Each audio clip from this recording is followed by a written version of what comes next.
on Clubhouse. Your time starts when you start speaking, Darash.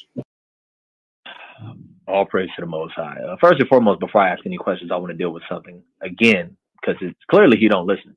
I never said that the word country was not in the book of Numbers. That's not what I said.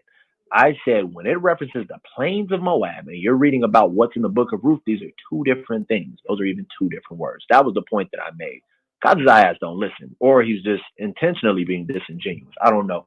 And then round two, I didn't have to rebut anything. I could have continued on or rebut it. Again, I don't have to deal with the land information because we talk about Ruth. Let's go to Ruth and read Ruth. So now let's get into it. You referenced Judges chapter 12 with Jephthah. Jephthah was still a judge over all Israel. That it says that he judged Israel. Read Judges 12 and 7. Now, here's my question. Chaataza, yes or no?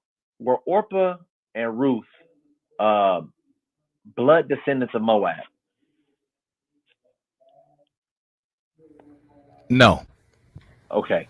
Is it now, my follow-up question, is it because of the word that was utilized there, Moabia? Okay. No. Moabia is letting you know that they are inhabitants of the land. And in the land, they were not below the Arnon River, inside of Moab's actual inheritance. So therefore, where you're seeing these people is after Moses conquered this land, is after Joshua conquered the land, and we're now in the book of Judges after they had settled. Geographically, they would not be and could not be. I proved that earlier. Okay, that's in your question. I mean, in your answer. So my question was, so because of that word Moabia, which means that they're an inhabitant, and through whatever non-biblical sources that you use and never came to Ruth, you're saying that they are just inhabitants of Moab, correct?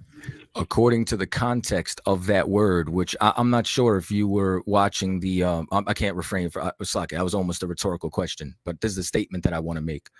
When I went live, I went on to the PowerPoint, and in my PowerPoint, I actually pulled up the blue letter reference and showed the context in Ruth 2 in that chapter. So as a result, you saw the only two contexts it could have been. And I lined it up with the context it would have to be geographically. So I actually did use a biblical source, was inside the book of Ruth, and lined it up perfectly. Okay. So now my question is this. Are these particular individuals descendants of Moab or just inhabitants of Moab? First Kings chapter 11. But King Solomon loved many strange women together with the daughters of Pharaoh